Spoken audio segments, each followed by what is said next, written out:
درود به همگی، امیدوارم حالتون خوب باشه. من پرستش هستم و قراره توی این آموزش بهتون بافت این کیف خیلی ساده و خوشگل رو یاد بدم. قبل از هر چیزی ازتون میخوام اگر تا حالا عضو کانال نشدین با زدن دکمه سابسکرایب عضو کانال بشین و با فعال کردن زنگوله کنارش اولین کسی باشین که از آموزش ها با خبر میشین.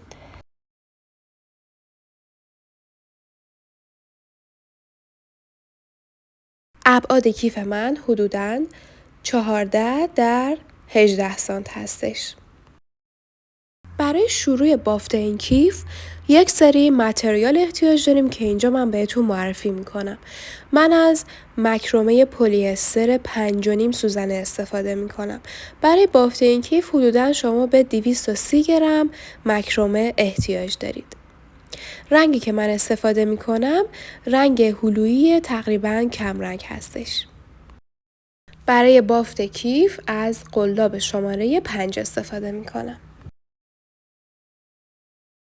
از مگنت برای اتصال درب کیف استفاده میکنم. اندازش حدوداً 2.5 سانت هستش، رنگ طلایی. و در نهایت از زنجیر به عنوان بند کیف استفاده میکنم که زنجیرهای من مدبر سر خود داره و حدوداً 1 متر شما احتیاج دارید. برای شروع بافت کیف یک مقدار از نخو باز میکنم و به شکل توی ویدیو نخو دور انگشتم میچرخونم. قلاب رو از اولین نخ وارد میکنم، نخ دوم به دهان قلاب میگیرم و اون رو کاملا میچرخونم. یک حلقه جادویی ایجاد میشه که اول یک دونه زنجیره میزنم و بعد داخل حلقه‌مو پر میکنم از 3 تا پایه کوتاه. 1 2 و سومین پای کوتاه هم من میزنم. بعد از اینکه پای کوتاه هم تکمیل شد نخ کوتاه‌تر رو کاملا میکشم تا جایی که حلقه جمع بشه.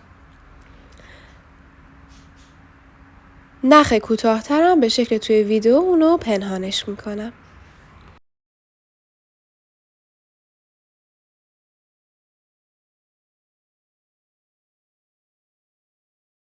یک دونه زنجیره میزنم برای اینکه بتونم بافت رو برگردونم و رج دومم رو شروع کنم. قلاب رو از اولین زنجیره وارد میکنم و زنجیره اول رو 2 تا پایه کوتاه میبافم. 1 و 2.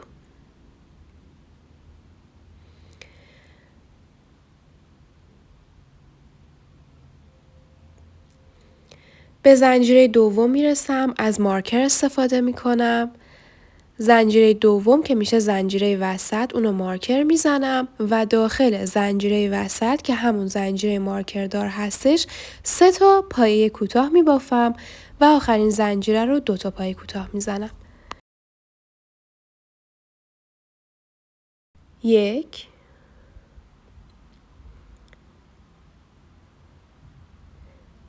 2 و 3.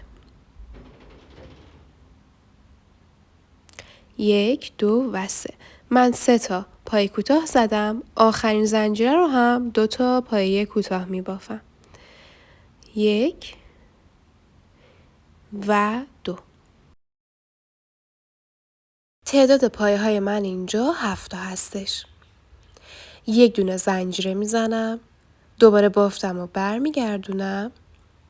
این نخ بلندتر رو میتونید کوتاه کنید که توی بافت مشخص نباشه.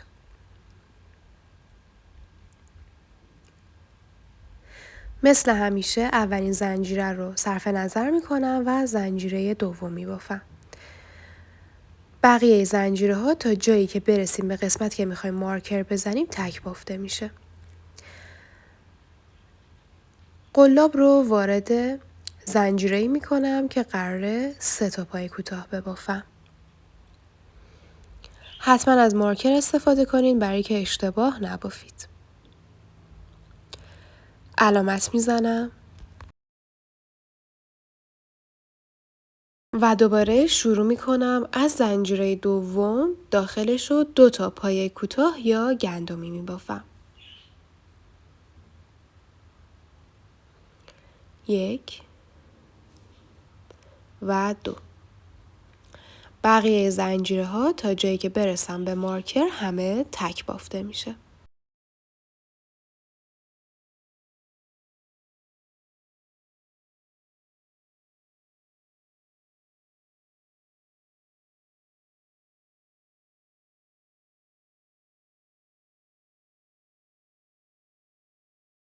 رسیدم به قسمتی که مارکر زدم.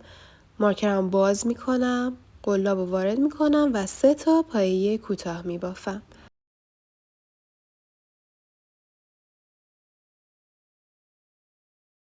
بعد از اینکه پایه کوتاه رو بافتم دوباره شروع میکنم تا برسم به زنجیره آخر همه رو تک میبافم. حتما شمارش انجام بدین که توی بافتون اشتباه نکنید.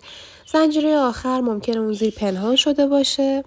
حتما کارتون رو بکشید تا زنجیره آخر مشخص بشه. 2 تا پایه کوتاه میزنم و 1 دونه زنجیره میزنم. تعداد پایه های من تو این قسمت 11 تا هستش.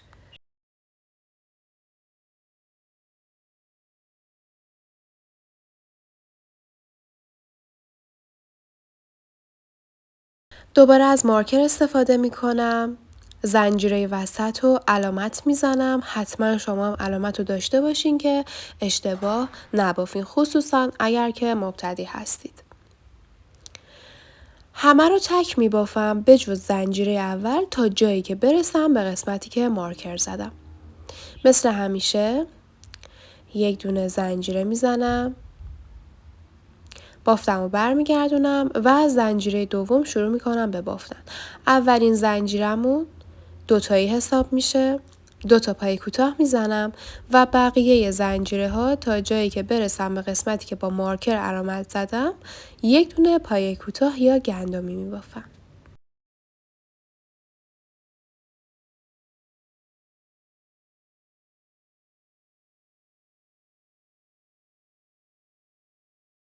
پترن تکرار میشه. قسمتی که مارکر داره 3 تا پایه کوتاه بافته میشه و بقیه قسمت ها تا جایی که برسم به زنجیره آخر 1 دونه پایه کوتاه میزنم و زنجیره آخر رو 2 تا پایه کوتاه بافتم و تا انتها تکمیل میکنم.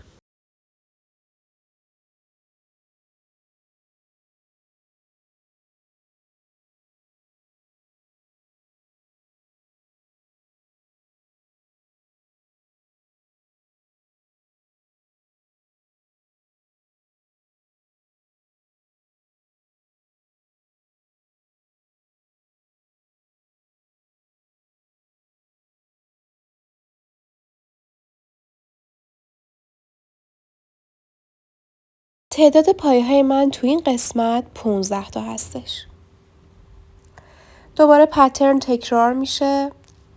بعد از اینکه 1 دونه زنجیرم رو زدم با مارکر علامت میزنم قسمت نوک کارمو و اون قسمت رو 3 تا پایه کوتاه میزنم و پترن رو تکرار میکنم. دوباره 1 دونه زنجیره میزنم، بافت رو برمیگردونم. از زنجیره دوم 2 تا پای کوتاه میزنم و تا جایی که برسم به قسمتی که مارکر زدم همه زنجیره ها رو تک میبافم.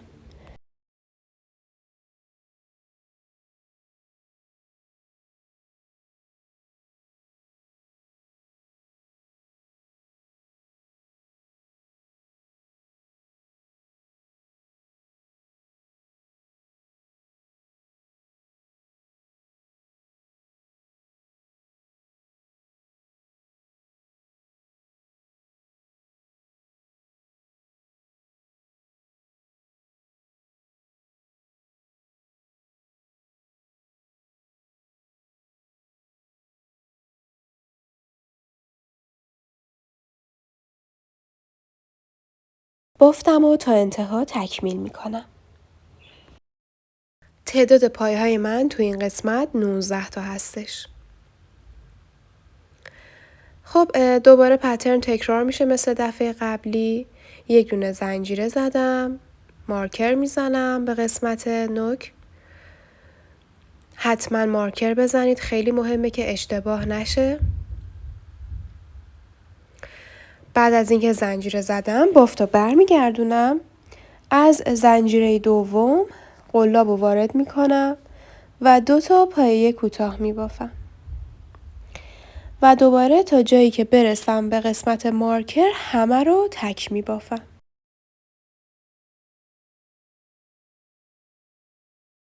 بافت تکیام تکمیل شد. رسیدم به قسمتی که مارکر زدم. دوباره قسمتی که مارکر داره رو 3 تا پایه کوتاه میبافم. 1 2 و 3.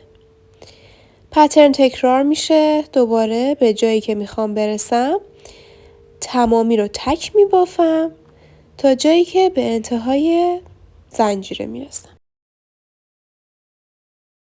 تعداد پایه های من تو این قسمت 27 تا هستش. دوباره مارکر میزنم قسمتی که حالت وسط داره و دوباره پترن رو تکرار میکنم. اولین زنجیره رو 2 تا میبافم، بقیه رو تا جای مارکر 1 دونه و قسمت مارکر رو 3 تا پای کوتاه. قسمت های بعدی تا آخرین زنجیره رو 1 دونه و آخرین زنجیره رو 2 تا پای کوتاه میبافم. تعداد پایه های من تو این رج 31 هستش. دوباره علامت میزنم و پترن رو تکرار میکنم.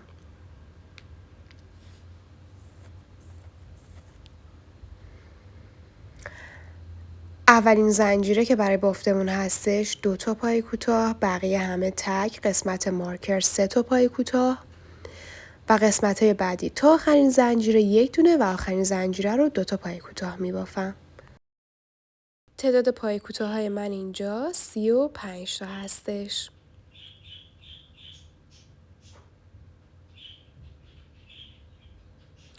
دوباره علامت میزنم، مارکرم رو نشونه گذاری میکنم و شروع میکنم به بافتن.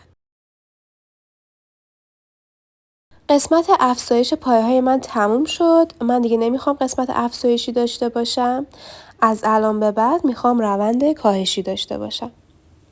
حتما با دستتون کار رو بکشید که بافتتون حالت جمع شدگی پیدا نکنه. 1 2 3 4 و 5. من 5 رج با افزایش بافتم. دوباره علامت میزنم. 1 دونه زنجیره زدم. بافت رو برمیگردونم. زنجیره اول رو رها میکنم و مثل همیشه از زنجیره دوم قلاب رو وارد میکنم. نخ میگیرم و بعد دوباره قلاب رو وارد زنجیره دوم میکنم. 3 تا نخ روی قلاب دارم که همه رو با هم دیگه یکی میکنم. این کار باعث میشه که دیواره کیفمون تا بالا صاف بافته بشه. دوباره تا جایی که برسم به قسمتی که مارکر زدم همه رو تک میبافم.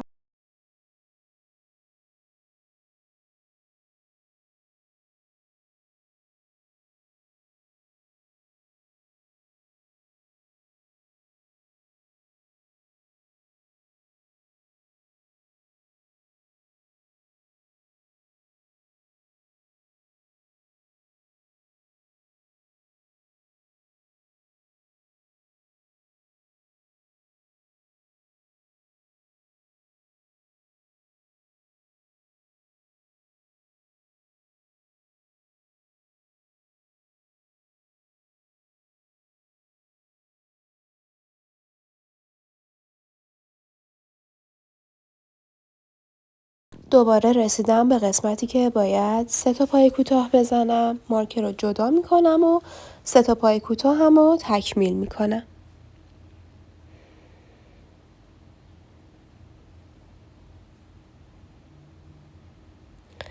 بعد از این دوباره میرسم به قسمت تکیا و بافت تکیام رو تکمیل میکنم.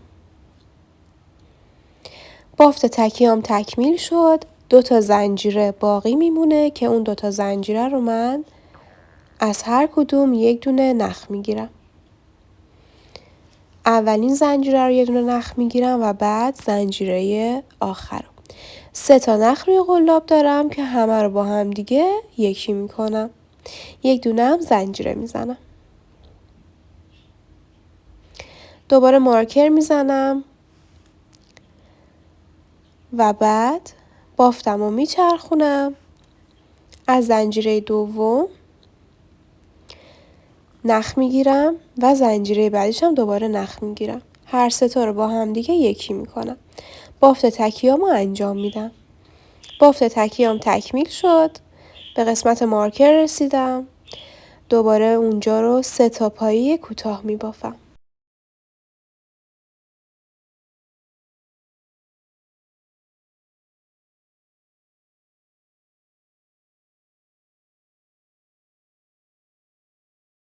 بافتم تکمیل شد. دوباره رسیدم به قسمت 2 تا زنجیره آخر. از هر کدوم نخ میگیرم. 3 تا نخ روی قلاب دارم. همه رو با هم دیگه یکی میکنم. من این پترن رو تا چند رج ادامه میدم.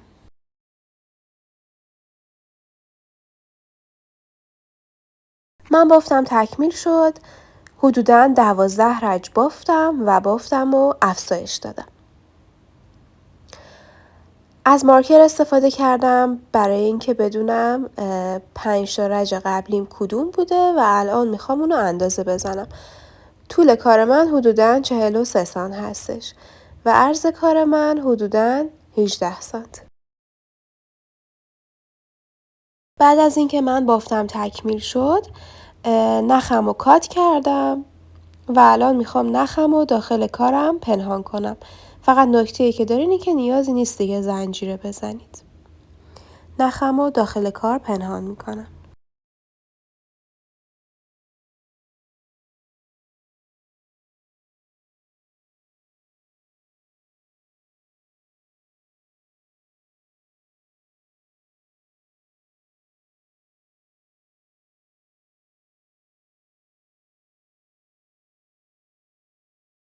یک سری تقسیم بندی ها انجام دادم.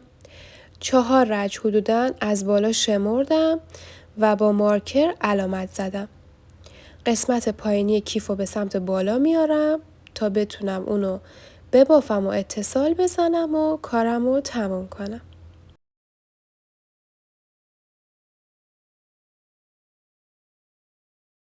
برای اینکه اتصال بزنم لبه های کیفم رو به هم دیگه میبافم. کیفم رو برمیگردونم و از قسمتی که پهناش هستش به سمت خودم نگه میدارم. قلاب رو وارد میکنم. از لبه پشتی قلاب وارد میشه و از لبه اولی که وجود داره قلاب رو وارد میکنم. نخ میگیرم و یک دونه زنجیره میزنم.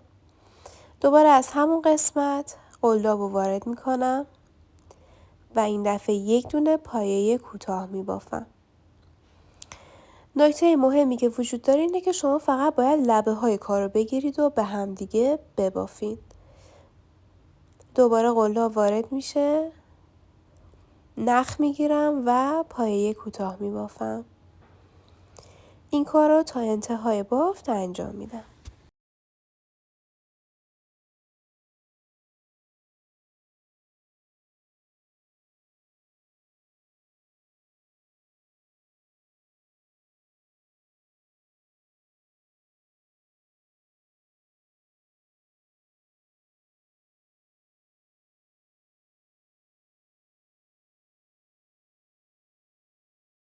اتصال کنارهای کیف من تکمیل شد. نخ رو کات میکنم بدون اینکه زنجیره بزنم. نخ رو داخل بافت پنهان میکنم. نخم رو پنهان کردم. قسمت دوم کناره های کیفم دقیقاً مثل قسمت اول هستش و بافتش رو تا انتها انجام میدم. خب دوستان هنرمندم، من کنارهای کیف رو کاملا بافتم، اتصالات و تمیزکاری ها رو انجام دادم. کاری که الان باید انجام بدم اینه که مارکرها رو باز کنم و کارم رو کاملا برگردونم. برای برگردوندن کار حتما دقت کنید که این کار خیلی با آرامش و با حوصله انجام بدید. اگر که فشار زیادی به گوشه ها بیارید ممکنه که کارتون درس بیفته و اتصالات کارتون باز بشه. خیلی با آرامش این کار رو انجام بدین. کاملا گوشه ها رو با دستتون صاف کنید که مرتب و تمیز باشه.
خب دوستان هنرمندم، بافت کیف تموم شد. امیدوارم که این آموزش رو دوست داشته باشین. حتما این کیف رو ببافین، خیلی ساده و راحته. مرسی که تا اینجای ویدیو همراه من بودین.